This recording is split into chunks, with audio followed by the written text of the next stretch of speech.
प्रयागराज से बड़ी खबर आपको बताते हैं। अभिनेत्री ममता कुलकर्णी साध्वी बन गई हैं। किन्नर अखाड़े की महामंडलेश्वर बनी हैं फिल्म अभिनेत्री, या यूं कहें कि पूर्व फिल्म अभिनेत्री ममता कुलकर्णी। जी हां, किन्नर अखाड़े में उनका पट्टाभिषेक हुआ है। ममता कुलकर्णी ने संगम पर पिंडदान किया। फिल्म अभिनेत्री ममता कुलकर्णी ने संन्यास दीक्षा लेने के बाद आज संगम तट पर अपना पिंडदान कर दिया, जिसके बाद किन्नर अखाड़े की आचार्य महामंडलेश्वर डॉक्टर लक्ष्मी नारायण तिवारी ने उनका पट्टाभिषेक कराया है। ये एक्सक्लूसिव तस्वीरें आप देख सकते हैं पिंडदान कराने की और पट्टाभिषेक की जो परंपरा, जो रवायत, उस लिहाज से ये ममता कुलकर्णी की तरफ से किया गया पट्टाभिषेक। और इसी के साथ वो अब किन्नर अखाड़े की महामंडलेश्वर बन गई हैं। अखाड़े की तरफ से उनको नया नाम दिया गया है। ममता कुलकर्णी अब महामंडलेश्वर ममता नंदगिरी के नाम से जानी जाएंगी। तो ममता कुलकर्णी अब ममता नंदगिरी के नाम से जानी जाएंगी। अभिनेत्री ममता कुलकर्णी साध्वी किन्नर अखाड़े की महामंडलेश्वर बन गई हैं। गंगा में बाकायदा स्नान किया, किन्नर अखाड़े में उनका पट्टाभिषेक हुआ, संगम पर उन्होंने पिंडदान किया और संन्यास दीक्षा लेने के बाद अब आज संगम तट पर पिंडदान किया, स्नान किया। परंपरा के तहत उन्होंने सभी विधि विधान संपन्न किए। इसके बाद अखाड़े की आचार्य महामंडलेश्वर डॉक्टर लक्ष्मी नारायण तिवारी की तरफ से उनका पट्टाभिषेक कराया गया और इसी के साथ वो अब किन्नर अखाड़े की महामंडलेश्वर बन गई हैं। अखाड़े की तरफ से उनको अब नया नाम भी दे दिया गया, यानी ममता कुलकर्णी को अखाड़े की तरफ से अब नया नाम दे दिया गया है। अब ममता कुलकर्णी महामंडलेश्वर ममता नंदगिरी के नाम से जानी जाएंगी। तो ममता कुलकर्णी अब महामंडलेश्वर ममता नंदगिरी हो गई। संन्यास ले लिया है। संन्यास लेने के साथ साथ उन्होंने किन्नर अखाड़े की महामंडलेश्वर की जिम्मेदारी उन्हें मिली है। किन्नर अखाड़े की तरफ से उनका पट्टाभिषेक हुआ और इस दौरान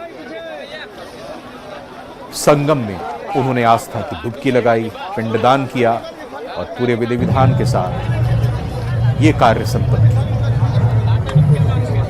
और अब अखाड़े की तरफ से उनको एक नया नाम भी मिला है, यानी ममता कुलकर्णी, फिल्म अभिनेत्री ममता कुलकर्णी अब महामंडलेश्वर, किन्नर अखाड़े की महामंडलेश्वर ममता नंदगिरी के नाम से जानी जाएंगी, पहचानी जाएंगी। तो हमने जिस तरह से आपको पहले बताया था कि ममता कुलकर्णी हाल ही में ही भारत लौटी हैं, स्वदेश लौटी हैं, क्योंकि कुछ ऐसे मामले चल रहे थे जो कि ये कहा जाए कि वो बाहर इसी लिहाज से विदेश में थी और हाल फिलहाल में ही उनका भारत में आगमन हुआ है। और महाकुंभ आस्था का ये सबसे बड़ा मेला कई रंग लेकर सामने आ रहा है। मेरे जिसको हम लोग बोलते हैं कि पट्टा गुरु, मैंने लक्ष्मी नारायण त्रिपाठी को चुना बिकॉज आज शुक्रवार है और सर्वप्रथम आज महाकाली का दिन है और मुझे कल महामंडलेश्वर बनाने की तैयारी चल रही थी। मुझे पूछा गया तो, लेकिन आज मुझे महाशक्ति ने आदेश दिया कि मुझे ये चुनना है लक्ष्मी नारायण त्रिपाठी जी को, बिकॉज वो साक्षात अर्धनारेश्वर के स्वरूप है। और इससे बड़ी मेरे लिए क्या उपाधि हो सकती है कि एक अर्धनारेश्वर के हाथ में मेरा पट्टा अभिषेक हो रहा है। नहीं, सेनागौन नहीं, मैंने तो 2000 से मेरी तपस्या शुरू की। आज मुझे 23 साल हो गए ध्यान, तप, और ये जो महामंडलेश्वर की उपाधि होती है, ये मेरी काफ़ी मेरी परीक्षा ली गई।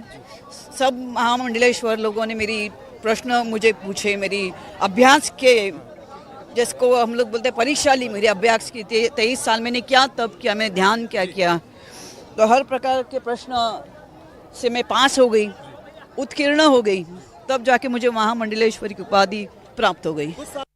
किन्नर अखाड़ा ममता कुलकर्णी को महामंडलेश्वर बनाने जा रहा है। उनका नाम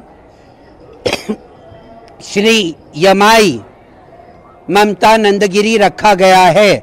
जैसे मैं बात कर रही हूँ, उनका पिंडदान का कार्यक्रम हो रहा है और उनके सारे क्रियाक्रम जो महामंडलेश्वर होने के पहले होते हैं वो सारा चीज़ किया जा रहा है।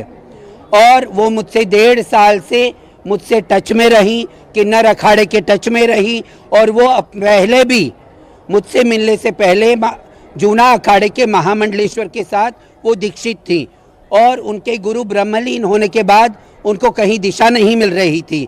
तो हमने वो कल ये इच्छा जाहिर करी उन्होंने 2-3 महीने पहले कि मैं सनातन से पूर्ण रूप से जुड़ना चाहती हूँ। तो कल वो भी अखाड़े में आई, वापस आई और कही माता मुझे कुछ पद चाहिए। जब पद चाहिए का बोली और बोली मुझे महामंडलेश्वर बनना है और मुझे आपका जो वृंदावन का आश्रम है उसके आगे प्रचार प्रसार के लिए मैं आगे काम करना चाहूँगी, मुझे पद दीजिए, महामंडलेश्वर बनाइए।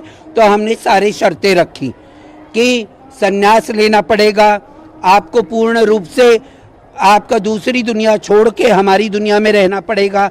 अगर कोई धार्मिक आपको कैरेक्टर मिलता है तो आप कर सकती हो, क्योंकि किसी की कलाकारी में हम रोक नहीं लगाएंगे। सबको जो भी सनातन के ध्वज में आएगा हम उसको आगे लेके चलने का प्रयास करेंगे। तो वो पूर्ण रूप से सनातन में शरणागत होके आई हैं